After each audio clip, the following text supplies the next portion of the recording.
Alice and Jack Chambers are a married couple living in the idealistic neighborhood of Victory, California. Designed in a 1950s style. In the evenings, they spend time with their friends who live nearby and enjoy their perfect life. The carefree atmosphere, sense of freedom, and complete control over their decisions create a special feeling that makes Alice and Jack happier than ever. After meeting with friends, the couple goes for a drive and tries to learn how to drift, but it's difficult in their old car, especially since Alice is afraid of driving and keeps closing her eyes. The next morning, like every day, the men of Victory head off to work at the headquarters of a secret project located in the desert. The wives are forbidden from asking about their husband's work, visiting the headquarters, or leaving the city limits because the desert is full of dangers and they might not return. After seeing the men off, Alice, Bunny, Margaret, and the other wives tend to housework while listening to the radio or watching television. They understand the importance of keeping the home spotless, paying attention to every detail. Once the chores are done, most women go shopping or attend ballroom dance classes led by Shelley, the wife of Frank, the town's leader and the founder of Victory Corporation. During one of these sessions, Shelley introduces the women to a new resident of the town who has been granted the right to live here with her husband, recently hired at Frank's headquarters. On the way home, Alice and Bunny observe men in red jumpsuits helping Violet and her husband move into their new home in the neighborhood. Soon after, Alice notices Margaret behaving strangely, but doesn't understand why. Returning home, Alice rushes to prepare dinner, but suddenly realizes that all the eggs are empty. For a brief moment, she feels like everything is unreal, but the sensation quickly passes and she returns to her domestic tasks. That evening, Jack comes home and, declining dinner, decides to shower his wife with attention instead. A few days later, Shelley and Frank host a party, during which Margaret draws too much attention to herself. She claims that nothing is as it seems and that they shouldn't be there. Frank asks everyone to disregard Margaret, explaining that she suffers from uncontrollable fits of anger, as she broke the rules by leaving the town and venturing into the desert with her son. Margaret lost her boy, who died, and she insists that he was taken as punishment. However, the town's founders explain it as paranoia, causing the others to stop associating with her. Alice is the only one who sympathizes with her friend, but keeps her distance, fearing it could affect her husband's career. After Frank's speech, where he thanks Dr. Collins for his contribution to the project, Alice returns home and helps Jack fix his tie. Jack suggests they have some fun. At some point, Alice notices Frank watching them, but she tries to ignore it. In the evening, the women go shopping, where they again discuss Margaret's behavior and conclude that she is an outcast, best avoided. That night, Alice has terrifying dreams that cause her to wake up, feeling as though she's suffocating. The next morning, Alice grows tired of the monotonous, repetitive work. Deciding to relax and break away from her usual routine, she takes a ride on the trolley. Reaching the final stop, Alice notices a plane crash in the desert and asks the driver to take her there. The driver ignores her request since it's a restricted area, so Alice sets off on foot toward the crash site. As Alice approaches the crash site, she discovers the headquarters building with mirrored windows. The moment she touches one of them, she experiences surreal hallucinations. Sometime later, Alice wakes up at home, confused about what happened. Jack has long returned and is preparing dinner, although he struggles with it. Assuming it was all a dream, Alice goes back to her usual routine. While cleaning the hallway, she tries to wash a stain off the window, but suddenly the wall behind her begins to press against her. Alice realizes that the hallucinations are continuing, but she still cannot figure out their cause. Soon after, she receives a call from Margaret, who claims she's been seeing the same hallucinations, insisting it's not a coincidence.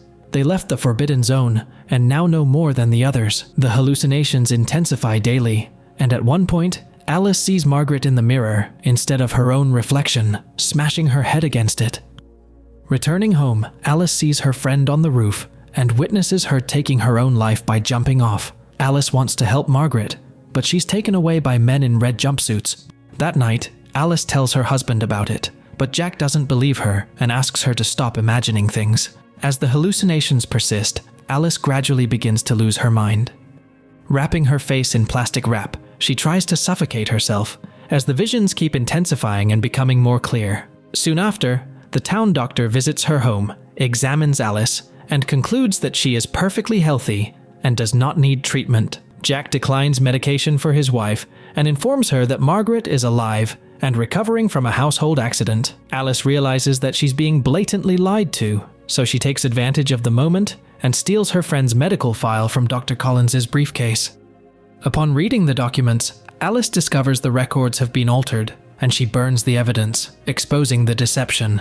After the doctor and Jack leave, Alice tries to drown herself in the bathtub, but emerges from the water only in the evening, as if it all happened in an instant. Jack has already returned from work and brought her a dress, further shocking Alice, who is still suffering from increasingly paranoid hallucinations.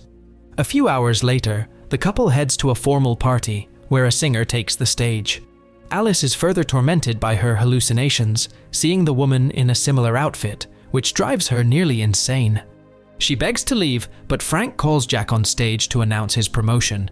Jack receives a ring and is declared a full member of the council, a momentous occasion in his life. Meanwhile, Alice has a breakdown and locks herself in the bathroom. She confides in Bunny, telling her that she went to the headquarters and tries to reveal the truth about what's really happening. But the conversation ends in an argument. Her friend accuses Alice of being selfish and trying to destroy their happy life in Victory. A few days later, the couple invites their neighbors over for dinner. Alice tries to act casual and not reveal that something is wrong with her, but Frank is aware of her troubles. When they are alone, he hints that Alice is right in her suspicions, shocking her. In an attempt to expose the founder of the town in front of their friends, Alice points out strange things. She doesn't understand where the food comes from, why the children don't go to school, and what their husbands are really doing. Frank openly provokes Alice and then manipulates the situation to make her seem crazy in front of the guests. Shelley defends her husband and accuses Alice of not understanding what's going on, claiming that she is ruining not only her own life and Jack's, but also the lives of the other town residents. After Jack sees the guests off, Alice confesses that she hates life in this town and begs him to leave as soon as possible. That night, after packing their things, the couple gets into the car, but Jack begins to apologize. Only pretending to agree to escape Victory, he informs Frank about Alice's behavior, and as a result, the men in red jumpsuits capture her and take her to an unknown location. Dr. Collins subjects Alice to a course of electroshock therapy, nearly torturing her. During the procedure, she sees herself in another reality, where she is a surgeon at a local hospital, and Jack is unemployed, spending his days at the computer, causing them financial difficulties. After some time, Alice returns to Victory and reunites with her husband and best friend.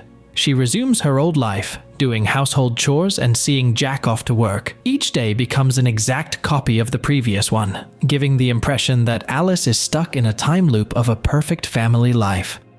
This continues until Jack returns home one evening, humming a familiar song. This triggers Alice's hallucinations and visions again, causing her to feel unwell. At some point, Alice realizes that these are her real memories, and everything happening around her is not entirely real. Soon, Alice learns the truth. Victory is an artificial world, a simulation created by Frank. Jack and the other men live in their version of an ideal life, while the women, chosen by them, are trapped in the simulation as hostages. Victory doesn't exist, but the women are forced to live there in a confined space, unaware that it's a fake world where they are merely deceived puppets.